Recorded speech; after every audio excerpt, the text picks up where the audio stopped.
Hey, Lama and Ruth and Melinda, it's just wonderful to have the opportunity to talk to you a little bit more and dive a little deeper after your three wonderful talks. So thanks so much for being at the conference and for taking the time, the extra time to be on this panel. I just wanted to start by asking you how you got to where you are. So all of you are talking today about leadership, and for some of you that may have been a something that you intended all along in your career, saying I'm going to focus on leadership at some point, whether starting as a leader or studying leadership. And for others, it may have been actually a bit of a surprise when you look back to your life. So very curious to hear how you got to where you are right now.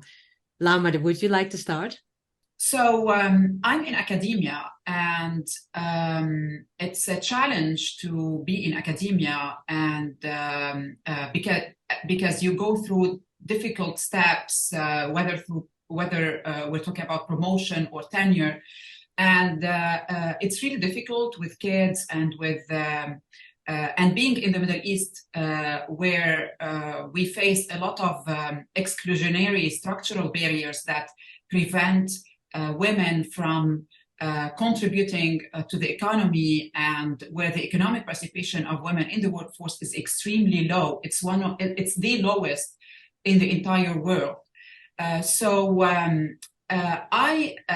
found myself in a society where women have long been discriminated against, and I felt that whenever given the opportunity, I felt the need to make an impact, the need to drive a change from where I am, the need to change lives. Thanks, Lama. Over to you, Ruth.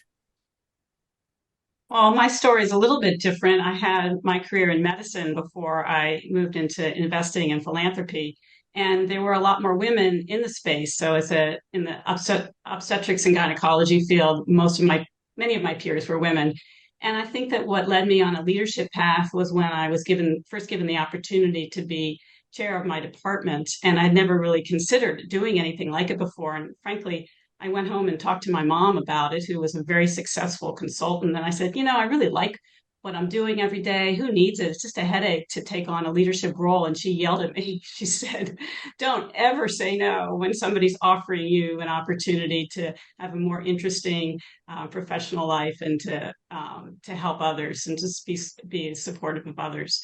And so from then on, I just kept saying yes. And here I am. And what about you, Melinda? I am still very early in my managerial journey. I wasn't planning on it. I was more interested in the technical challenges that came with the space. But when the opportunity presented itself, I thought about it, and it seemed to be a bad decision to say no. Similar to what Ruth said, I did think about, okay, is this an opportunity I should be pursuing? But then I am a kind of a person who debates her choices a lot, and even now I do. But one thing I can say for sure is given this opportunity, I am learning how to be a better manager every day and how to be a better data scientist or machine learning engineer as well every day. So that's been my journey so far. One of the things you often hear from people in the field is that becoming a leader in data science is particularly challenging compared to other fields because of the really high turnover that people see in teams. Folks very, very quickly moving from one job to another. And the other thing is that the field itself develops extremely fast. So as a leader, it's hard to stay on top. Melinda, you talked about challenges associated with the topic of anti-abuse, but these more general challenges that other people often mention, did you experience those as well when you stepped up to be a team lead? I'd say my team is in a unique position where the turnover has been less than what you see outside. That said, I do see the challenges of stepping up to be a leader, and I think acting like an owner is what I would say helps with getting to a leadership position. That, apart from just doing the tasks assigned to you really well and being technically sound, it's just executing with a sense of ownership and just acting like an owner for the team, identifying how the team can execute better, and not just stopping with identifying the problems, but coming up with solutions, building good work relationships. All of this sounds like perhaps obvious, but I'd say, to me, acting like an owner is the best way to step up to be a leader, and do not be worried about stepping on somebody's toes. That's a mistake that I keep making. But I would like to remind myself that no, that do not worry about it. It's just making somebody's job easier. But these kind of traits, I think, help with stepping up to being a leader, regardless of the high turnover. Ruth, you've been through many stages of leadership in your career.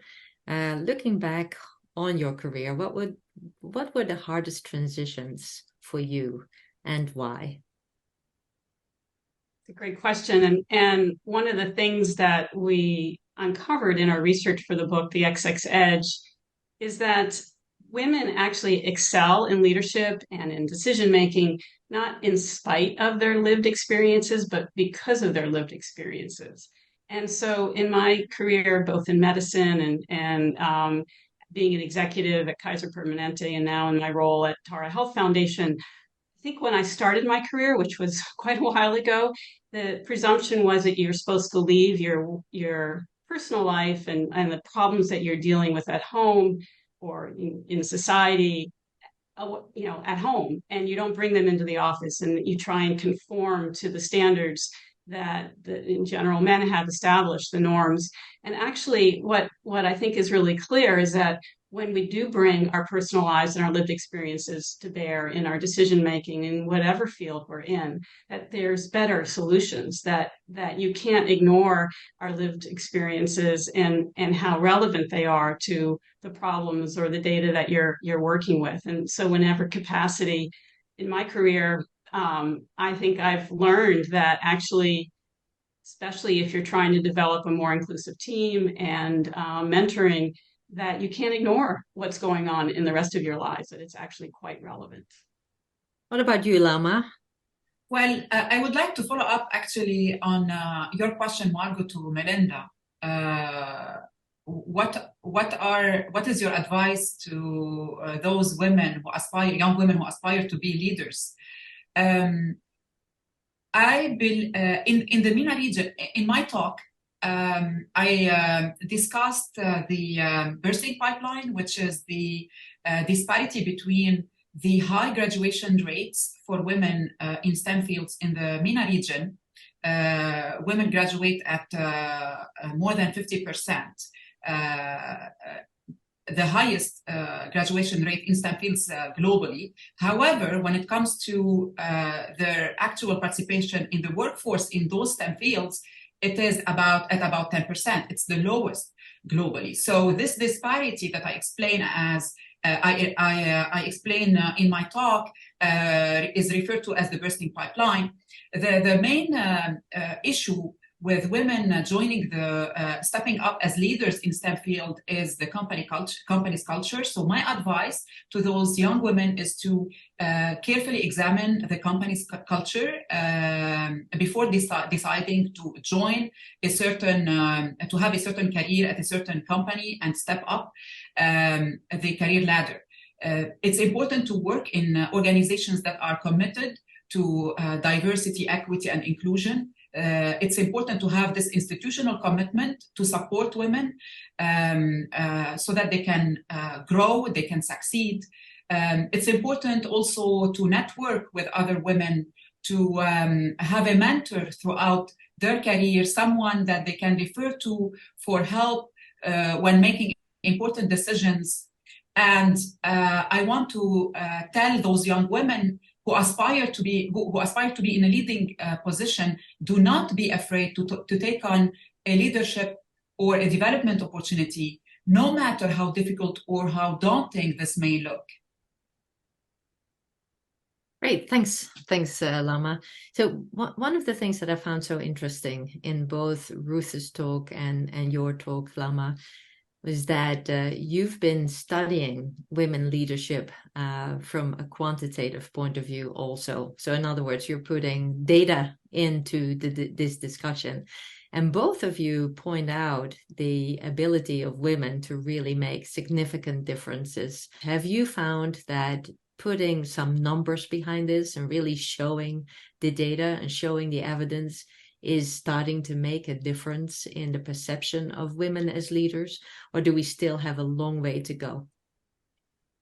We still have a really long way to go.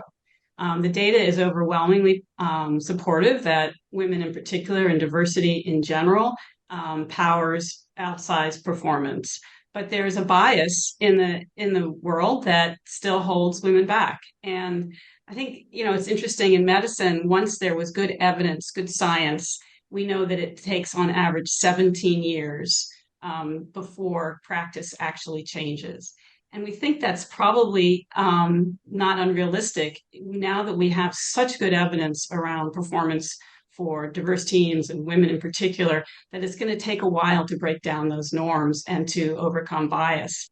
Lama, what has it been like for you publishing your research on the glass cliff and other phenomena in the Middle East? Has it changed perception of women as leaders? Is it helping move the needle? More women can be accepted and also sought out to be leaders? I agree with Ruth that we still have a long way to go. It's true that research studies have shown that including more women in leadership positions can enhance organization performance, can enhance profitability and reduce fraud and corruption. However, in the MENA region, the women's workforce participation is rising at a very, very slow rate. By 1% increase over the last 20 years. And this is according to World Bank. So we still have a lot to do. More efforts are needed to improve female representation in the workforce and in leadership positions. More efforts are needed by the private sector to commit to creating, implementing inclusive policies to hire and retain and develop and promote women. Government gender machineries can do a lot as well in the forms of ministries and council and committees. I mean, they're doing some work, but enforcement of legal frameworks to promote, to support and promote women in the workplace would help as well. Initiatives like WIDS. So more and more, I believe more women should step in and lead initiatives and raise awareness about the importance of diversity and inclusion, supporting women for a more sustainable economic growth. Let's talk a little bit about women stepping in and the barriers that they may be facing. And so in this discussion, already several hints and tips and pieces of advice have come up for women considering leadership positions.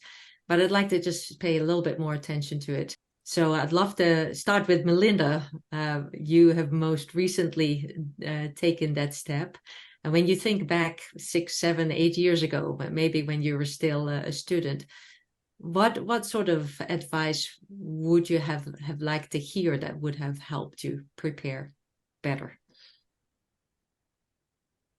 I think I heard the advice. I just didn't take it. That's what I'd put it as. But feel free to take risks. And that is an advice I believe I got from you, Margot. Like take risks. There's not much to lose, really. And when it comes to research ideas, you don't know, the research idea might not pan out, but why don't you try it? So I'd say, yeah, try it. And same thing with leadership opportunities. Yeah, if something presents, you see something, why not try it? And yeah, and you see somebody, you admire them, why not reach out to them and say, hey, can I have a chat with you? I would like to learn a bit more about what you do. They might respond, they might not respond. What do you have to lose? So yeah, that's been my perspective. And thanks for the advice, Margot. It takes a while for things to seep into my brain, I presume. But no, that was an advice I did get, and I give it to people again. I really like, Milinda, what you said about taking risks. And I think that we know that women tend to be more cautious, especially with promotions or volunteering for some new project. And we know that in general, this obviously everyone's an individual, but in general, men tend to be more willing to step up to something that they may not be quite qualified for, and they assume that they'll learn on the job. Whereas women are more cautious and they'll tend to wait until they are 95% sure that they can handle. And I think we know that we definitely know that women can do the jobs and need to take those risks and need to be putting themselves out there. And I also really love what you said about reaching out to people that you admire and cold calling them. And if they don't answer, so what? You haven't lost anything. But it's really flattering. And I where I am in my career, I get tapped by people, whether it's on LinkedIn or 3 Degrees of Separation, somebody will email me. And it's flattering, and it's nice to have people who acknowledge the work you've done and want your advice. And so chances are, if you reach out to somebody whose work you admire and you think they could really be helpful to you, they're probably going to say yes, and they're probably going to give you some time and hold on to those relationships and come back to them. Maybe right now some advice is kind of relevant and you're not really sure how helpful it is, but 5 years from now, they'll still be there and they may very well be more relevant in how they can help you. I would like to add to Ruth and Milinda. Yes, do not be afraid to take risks, to take on leadership opportunities. Do not be afraid to make mistakes. You will learn from them. And this is how we learn. And talk to previous leaders about their experiences, learn from them. There's nothing wrong to reach out to them and get advice from them.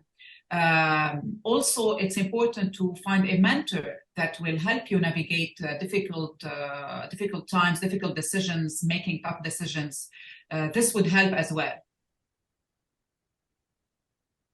Great. So one of the advice that I hear in between the lines here for those of us who are a little bit further along the leadership ladder is to take the time to help people and to become these mentors that everyone so would like to have. So I hope that we'll take that to heart, everyone. So thanks very much for spending a little bit more time with us and talking about your own experiences and your work. It's been a pleasure.